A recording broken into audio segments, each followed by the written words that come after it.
Excellent. So on the way to Endor, we can probably go ahead and talk about a few things. And normally I have a captain's question, but on our Facebook page, our social media outlet, I've actually gotten a fan question come through. Ooh, They said that they would like to have the ability to actually give fan questions every once in a while, and I'll just kind of go with this one.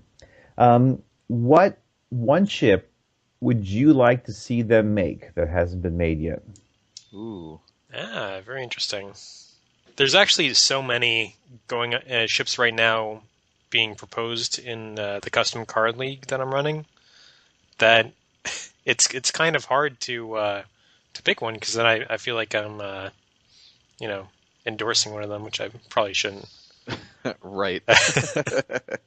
Well, Uh, okay, I'll go ahead and give one. I'll break tradition and go first.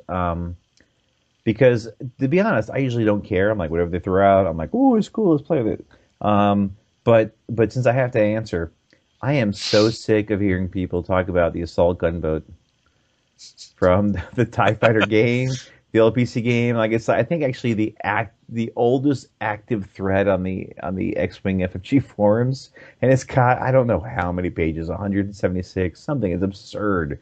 But basically, these guys have been asking for the assault gunboat from the old TIE Fighter game, with Merrick Steele, where he came from, as a ship. That, to be honest, I want to make these guys happy, and I'm sick of hearing about it.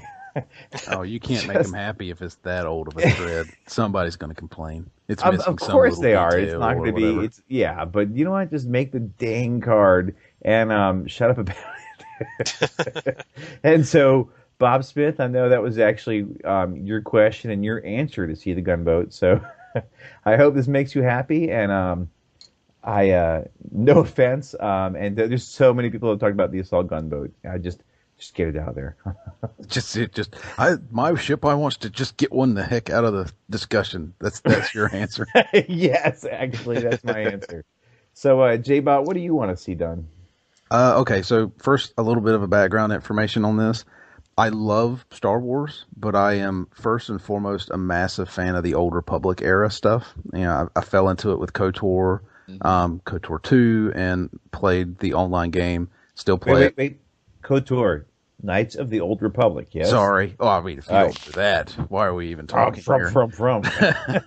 um, there's a I know that the X-Wing game is never going to go back into those days because it's still kind of an iffy at this point whether or not it's even canon anymore. But it's so far back, there's kind of a yes/no point on it. But if I had to choose at this point, I'd want a D5 Mantis, which is the bounty hunters ship from the Knights, or not Knights, but from the Old Republic game. Anybody who's played the online MMO and has played a bounty hunter class knows what this ship is. I'm not going to give any background away just in case somebody randomly decides to play the story on it, but it is a bounty hunter ship in the vein of kind of the Slave One fire spray. It Okay. looks very similar to it, but it doesn't have Okay. the Look, same stance, if that makes sense. I just Googled it because I had no idea because I don't play this KOTOR. No, But this is basically, SWOTOR. Big difference. Big difference. I I it, this is a Firefly. This is a Firefly it's fire class. spray. No, it's a Firefly class Huh? vehicle, the Serenity from. I don't know. Very. It looks like the Josh Wheaton non-Star Wars game about cowboys in space post Civil War. Firefly. You know what I'm talking about? Read Oh, about I know. Yeah, I Yeah, I got know you. what you're I know what talking you're about, talking but about, but that I don't doesn't know. even remotely look like the Serenity I ship. it does to It's me. got Yeah. three engines. One of them folds down. It's got three engines. One of them folds up underneath, and all three of them carry guns. Pretty bizarre. It's much more close to the fire spray instead of the fire. You know how the fire spray kind of stands itself up. If that makes sense. This one looks almost like a fire spray laying down. That Right. that kind of runs that way. Kind of runs horizontal to the ground versus kind of standing to the ground. Whatever. Um, it stands more horizontal versus a perpendicular, but it's got to me a more kind of menacing stance to it. There's another ship from SWOTOR 2, which is I don't know the name of off the top of my head, but it's the Imperial Agents ship, which is a sleek stealth kind of thing. But I figured I might tip into the angry side of Jim if I brought that up. But it's really neat and kind of sleek looking, very spaceshipy. It just, to me, it's never felt like a Star Wars ship's almost too clean, if that makes sense. But this one, the D5 Mantis just fits the world for me, or fits the universe for me. It's just kind of a bulky, kind of heavily armed, heavily armored kind of gunship style for bounty hunters. So that's why I love it. Yeah. I never see it, but I'm not going to make a 100-page thread on the forums about it either. So that's why I'd want. Very nice. So I'm thinking now, there is one ship that I haven't seen in the Custom Card League so far. We may get one before this airs, but the Skip Ray Blast Boat. Any of you guys ever heard of that? Oh yeah. Oh, where's that But I from? think I'll Google it up right now. Yeah, Skip Ray Yeah. Blast Boat. I think the first book that it showed up in was the first book of the Thrawn Trilogy. Talon Card has a bunch of Skip Ray Blast Boats at his base, and I think Luke steals one, and Mara Jade chases him, and I think this is also where you get the term Koigran turn from. So I think Oh. Luke tries to do a Koigran turn, but then he crashes because he doesn't know Skip Ray that well, I Oh, think. Luke. Uh, Oh, it's definitely wild looking. That's Yeah, so Skip Ray, it's a multi-crew like gunboat, originally designed for the Imperials, hyperspace capable. It's got this like rotating wing on the back end of it with I think cannons on the wingtips. It has a turret on the top of it. So, and there's usually like torpedoes or missiles. It's been used in a lot of the Star Wars old novels as like looking at some designs on Wikipedia: proton torpedo tube, ion cannon, concussion missile tube. yeah. Um, The ship pretty much it has access to all of this stuff. So there's a lot of things that you could do with it in terms of like the design space.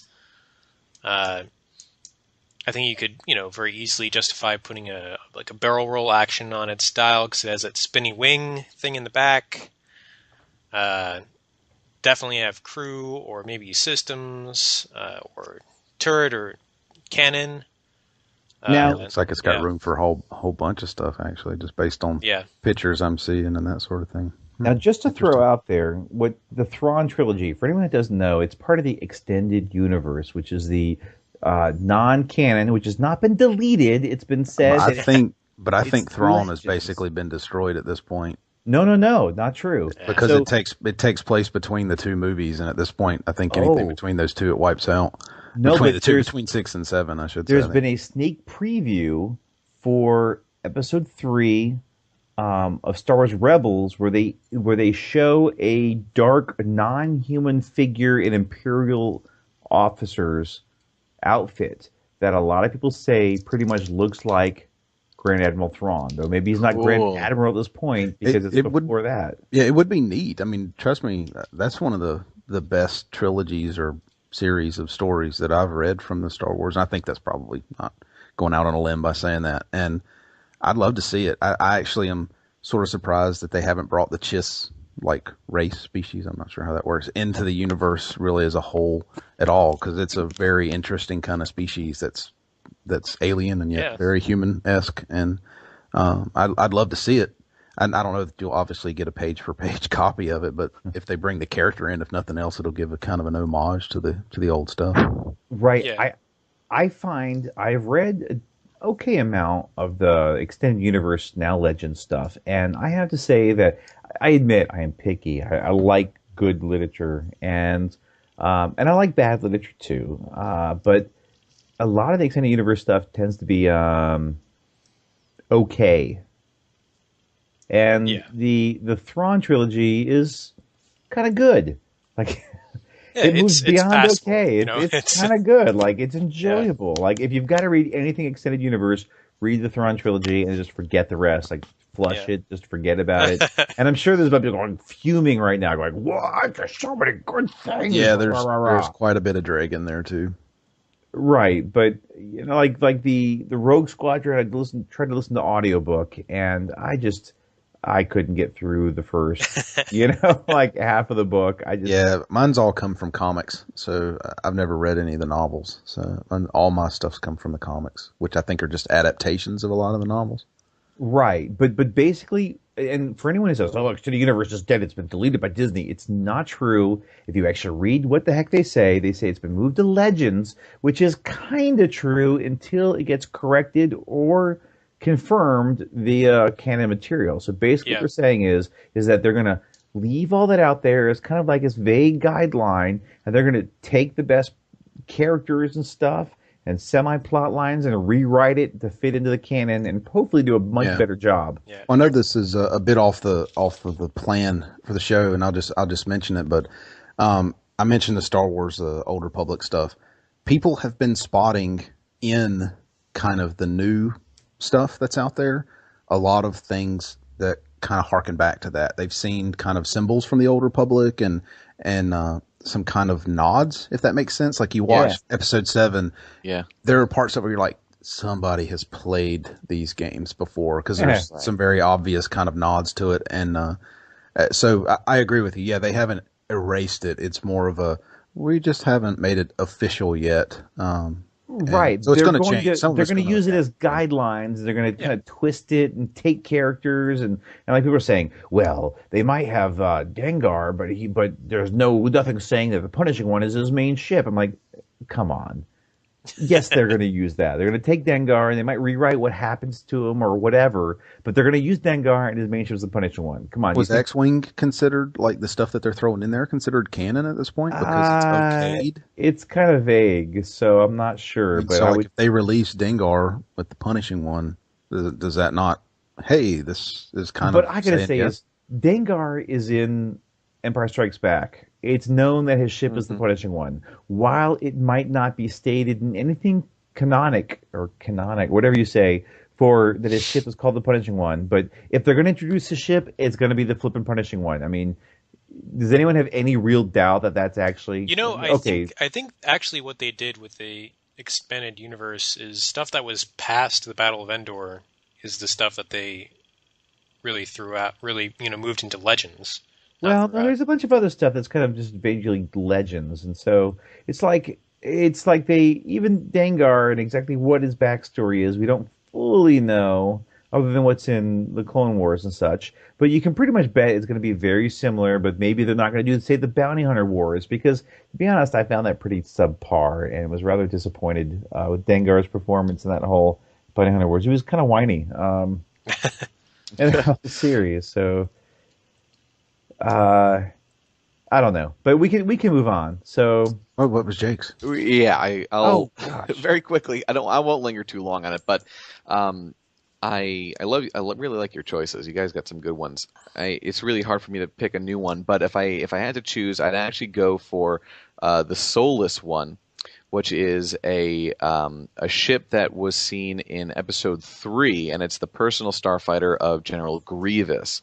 And for me, General Grievous happens to be one of my favorite characters. I don't necessarily like the ship, the Soulless One, all that much, but he is my favorite character. So I feel like if I had to add one ship into the game, it would be the Soulless One, and I would use the pilot card, General Grievous, with the Soulless One, it's a small one-seater fighter, in case anyone doesn't know, and all it has is a rapid-fire laser cannon, like a triple rapid-fire laser cannon. So it is a little bit akin to a interceptor, I think, except it's a little heavier. It's got shields and probably a little bit more armor because it's a very customized ship. So that would be my choice. Yeah, it's a neat-looking ship. Yeah. Kind of like a hot rod car or like a Mustang. Yeah, that's kind of what it feels like. It's like very hot roddy. It's got more hood on it than it does anything else. Mm-hmm. All right. So that's